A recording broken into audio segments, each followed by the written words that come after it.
Yeah, I feel like when you're an average sized person, Yeah. and you train with like a big guy, it's something you think about. So when I say you have to not sit in the foreground,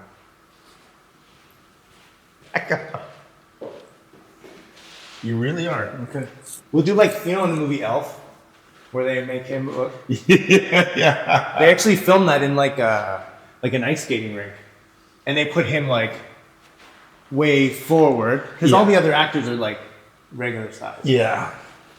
And I got my big sweater on. This sweater is worth like 2 years of resistance training. I'm just gonna like suck my jaw.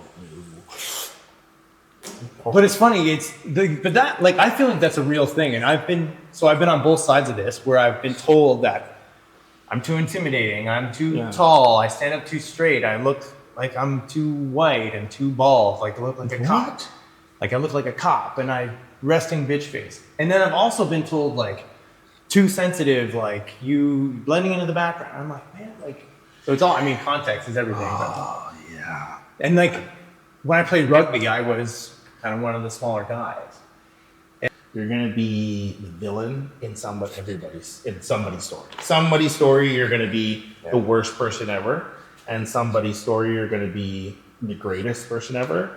And you just kind of have to like, yeah, people are gonna say that you're intimidating. That doesn't, to a degree, that doesn't have anything to do with you. No, they can just doesn't. That's just how they feel, and you could be a friggin' teddy bear, and they can still be like, you intimidate me. So you have to just learn to be like, well, I don't give a shit. You get to the point where you're just, I don't give a shit. And I'm very much in my I don't give a shit phase anymore. Yeah. I do try to, check myself all the time, ask, am I doing the right thing?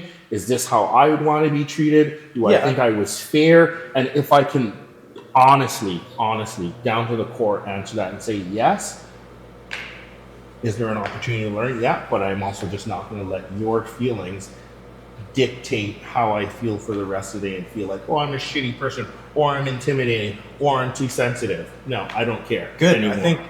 I think that's good boundaries. Yeah, you want to just not. And speaking you, me, anyone, it's like, yeah, you want to be a good person, but then ultimately there's boundaries where it's like, no, this is your issue, not mine. Oh yeah. And I've taken that on way too much before. Trying to, I don't really want to hurt this person's feelings, or I'm not too sure how to do this. But in doing that, I end up doing the wrong thing, or I don't give overcompensate. So I'm too nice, then I don't get the message across, or I'm too stern, then I feel bad about it. Where if I just took the time and say, like, this is how I want to feel, I'm going to try to convey this the nicest way that I can. I don't need to be an asshole, but if they take me as an asshole, well, that's not my problem anymore.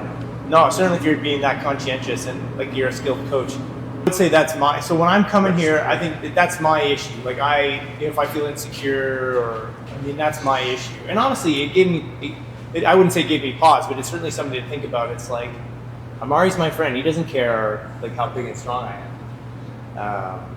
I think as a fitness professional, like we were talking about during my workout, it's like they expect a certain thing out of us.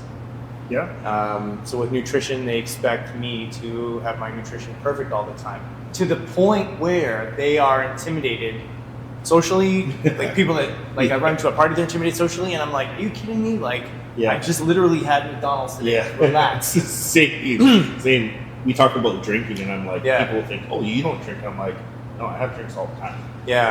Yeah, I drink, and it's these assumptions, and that's so I use this word toxic like about the industry and stuff, and it's does a fitness professional have to be in great shape? I think you don't have to, but there's a strong argument to be made of like trust. If you can't do it, then how do you tell somebody else to? If you can't hold yourself to some sort of standard, some sort of accountability, how do you coach somebody else to do that? Now, mind you, you might not be there in that exact moment. You might not be holding yourself accountable at that moment, but you've done it numerous times over, and you're just at a place where you're like, right now that's not the focus, but it doesn't mean that I can't coach you how to do it. It doesn't mean that I don't know how to do it. It doesn't mean that I've not done this in the past. It's just right now at this point in time, that's not my main focus. So to answer your question, I think you should have some type of history or proven record that you were able to do such thing. But in that moment, I don't think it matters. Like, you have to be fit right now and look like, you can run a marathon or whatever right now. No. I think that's a good answer. I think that's a good answer. But I also think, like, what if someone comes in for an assessment and I'm injured and I'm just flat, like my arms are washed out and it's not looking whatever, and they come and sit down across from me and I'm like, oh yeah, da da da. Yeah. So I've felt that, and I see people, their eyes go up and down. I see people do that, and so I've certainly for 20 years been under that pressure of a fitness professional trying to be fit all the time, and I'm not. Like, I get injured, I sort of this and that, and so I think you're right, though. It's like we have to prove that we have it in the past. So I figured out how to do this. So I just have a picture on the wall. Yeah. Just Photoshop. That's legit. Okay. I'm going to throw them. And then, so I had that up on the wall. And I'm like, well, that's me, by the way. And people are like, they can't believe it. Now their whole demeanor changed. Oh, tell me what I need to do. Yeah. What do I need to do? And I'm like, that's also a degree, like in science, a science degree. So and then I think what's happening is in the industry is as the trainer gets older, they're starting to work with older people.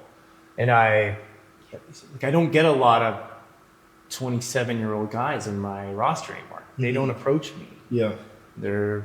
That could be a technology thing, or they're just not finding me or whatever. But like 45-year-old lawyers, like that's my game right now. That is your niche right now. And I heard someone say once, they said, your best client is where you were like 5 years ago.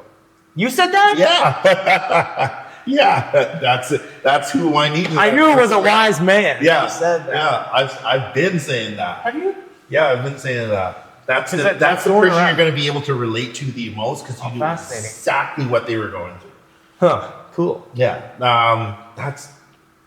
There's nothing wrong with that. I feel I feel like you get more out of that too, because you almost can connect with that person better. Yeah. No, right? Sure. Shared experience. Shared experience. Like the 27-year-old or whatever, 22-year-old. Yeah, there might be some connection, but it's been so long since you were there that you're just like, yeah. And even you'll say something like, "Oh, we had our PlayStation." Yeah. And like, oh, what? Like, I had a PlayStation when I was 2, and I was like, oh, you know that show Cheers or whatever? Like, no, never heard of that show. So if you get those moments where you're like, oh, like I can't relate. So, and I just point to the photo on the wall, like, listen to me. Yeah. No, I definitely have a lot of that too. I've had a lot of that, but I'm very much embracing who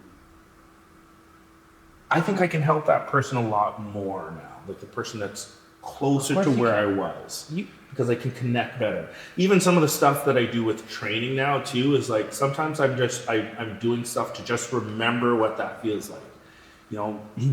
Sometimes I'm just like, I haven't pushed strength in a really long time. And if somebody's going to come in and walk in and says like, I want to get strong, I need to remember what it feels like to do like a 1 rep max. What's going through my head? How is that going to feel? What's the conversation that I'm having the night before? I know I'm going to probably be shitting myself. Like, I don't know if I'm going to be able to lift this tomorrow, and I'm supposed to, but now I can remember that and talk them through that, right? That's recency, and it does. It comes to our forefront of our minds. Oh, I remember what this is like. And yeah, and as a coach, it really amplifies, your experience, and it's easier to talk about it and all that. So